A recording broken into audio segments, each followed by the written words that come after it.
Olá, bem-vindos à segunda aula de Fenômenos de Transporte. Sou Carlos Eduardo, metalurgista, professor, e tenho certeza absoluta de que tudo é relativo. Considerem inicialmente esse sistema mostrado aqui do lado esquerdo da tela. Nele temos um cilindro de gás ligado a um manômetro de mercúrio. Na ponta superior do lado esquerdo desse manômetro temos vácuo. Então, se a gente tem pressão exercida dentro do cilindro, ela está empurrando o fluido pela esquerda, e o vácuo do lado esquerdo não está fazendo nada, porque é vácuo. A pressão nele é nula. Então a gente está tendo uma diferença de nível de mercúrio, mostrado por ΔH2, que mostra a diferença de pressão entre o meu cilindro de gás e o vácuo. Como o vácuo é nulo, podemos chamar essa diferença de pressão absoluta.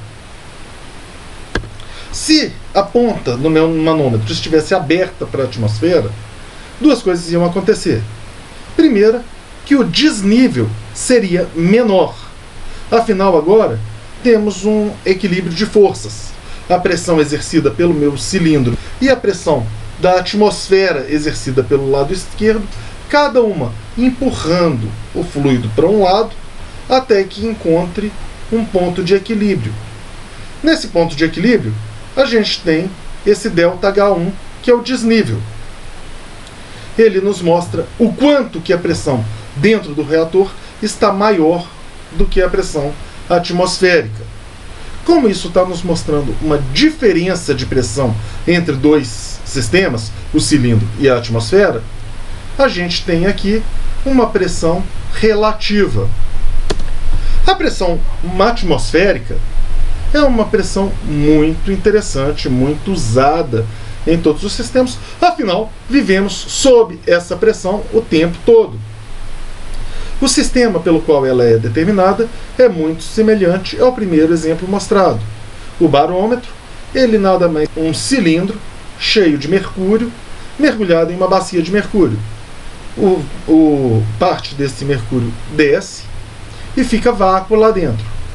A pressão exercida pela atmosfera na superfície do mercúrio, ela entra em equilíbrio quando esse ΔH aqui estabiliza. Nesse caso, temos a pressão atmosférica. Usualmente usamos o valor de 101.330 Pascal para fazer cálculos como uma referência, mas ela valeria um pouco mais, um pouco menos do que isso, dependendo do dia, da temperatura, da humanidade e do boa vontade do cara que lê o barômetro. Em alguns casos, temos umas pressões combinadas. É a manometria diferencial, que ao invés de termos apenas um fluido, temos dois fluidos. Temos dois fluidos do lado esquerdo, gás do lado direito e vácuo também lá na pontinha do lado esquerdo. Quando encontramos o equilíbrio, é como se fosse uma balança de pratos, aquela da justiça. De um lado, a gente tem a pressão do gás e do outro lado tem a soma das pressões exercidas, tanto pelo líquido azul quanto pelo líquido amarelo. Para que a gente possa fazer isso, a gente usa um princípio da mecânica dos fluidos, que é, para um líquido contínuo, em um mesmo nível, as pressões são iguais. Então a pressão nesse nível aqui, na parte de baixo do H2, vai ser igual para os dois lados.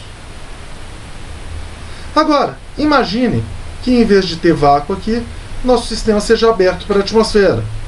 O que temos agora, essa altura de H2, a soma dessas duas pressões, vai ser igual à pressão do gás, se desprezarmos que existe ainda o efeito da pressão atmosférica aqui.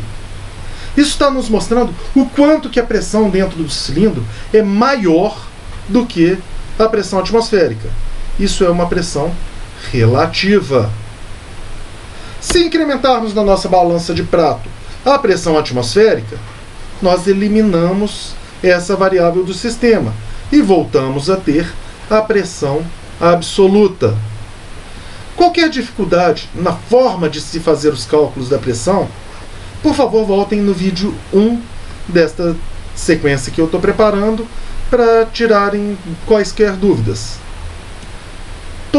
Todo o assunto que eu discuti aqui encontra-se muito bem relatado no livro Fenômenos de Transporte, Fundamento de Metalúrgica e de Materiais, dos professores Roberto Parreiras Tavares e Ivar Adaranjan Seixadri.